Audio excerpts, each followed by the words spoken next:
উনি হাসিনার যে নেতা নেত্রী ওই যে ফয়সাল, আমি এখন গুলির 1 নাম্বার টার্গেটে আছি মোহাম্মদপুর।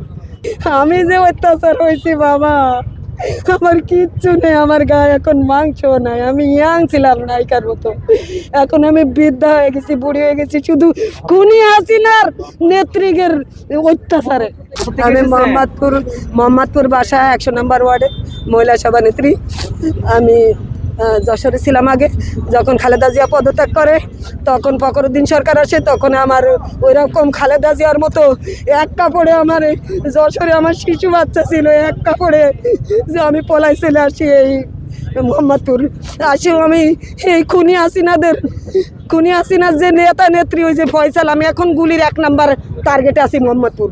ওই ফয়সালের কাছে, ফয়সাল ফেসবুকে পাঠাইছে যে আমি 1 নাম্বার টার্গেটে আছি। হাদিরি যে গুলি করছে আমাদের আদাবরে বাসা, ওই হাদিরি যে গুলি করছে, এখন আমার ছেলে আসতে দেয় না। ছেলেকে মা আমার তো কেউ নাই তুমি ছাড়া।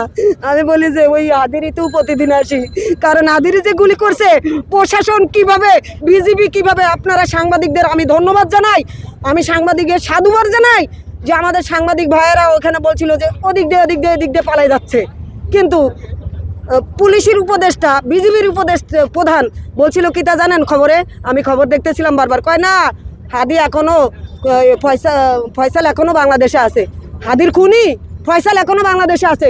কিন্তু আপনারা সাংবাদিকরা যেমন খুঁজে আপনারা সেই, আমি দেখছি সাংবাদিকরা সেই কোথায় যেন ওই হালুয়াঘাটে কমনি পার হয়েছে সুড়ঙ্গ দিয়ে বলছে, কিন্তু আমাদের প্রশাসন পারে খুনি হাসিনারে। আমি চাই বাংলাদেশে খুনি হাসিনারে আসে, আমি চাই বাংলাদেশে আইনে খুনি হাসিনারে সবার সামনে, জনগণের সামনে আমি দেখে আইছি জেদ্দাই কোনো অপরাধ করলে কোর্টে বিচার হয়ে কোর্টের সামনে আমি দেখে আইছি জেদ্দাই গদ্দান সৌদি আরবে।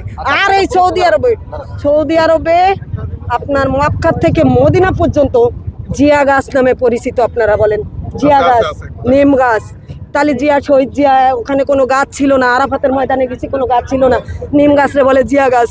সেই শহীদ জিয়ার পরিবার এবং আমাদের আপসীর নেত্রী, 3 বারের নেত্রী, ওনার ভিতরে কোনো হিংসা অহংকার রিয়া কোনো দ্বন্দ্ব, ওনার ভিতরে রাজনীতি দ্বন্দ্ব ছিল না।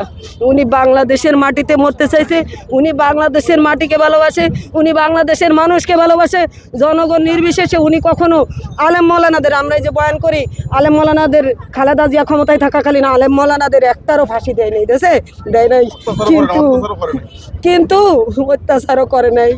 আমি যে অত্যাচার হয়েছি বাবা, আমার কিচ্ছু নেই, আমার গায়ে এখন মাংস নাই, আমি ইয়াং ছিলাম নায়িকার মতো, এখন আমি বৃদ্ধা হয়ে গেছি, বুড়ি হয়ে গেছি শুধু খুনি হাসিনার নেত্রীদের অত্যাচারে এই ঢাকা উদ্যানে।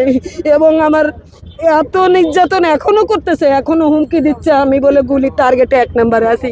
তো আপনারা দোয়া করেন, আমিও একদিন থাকবো না।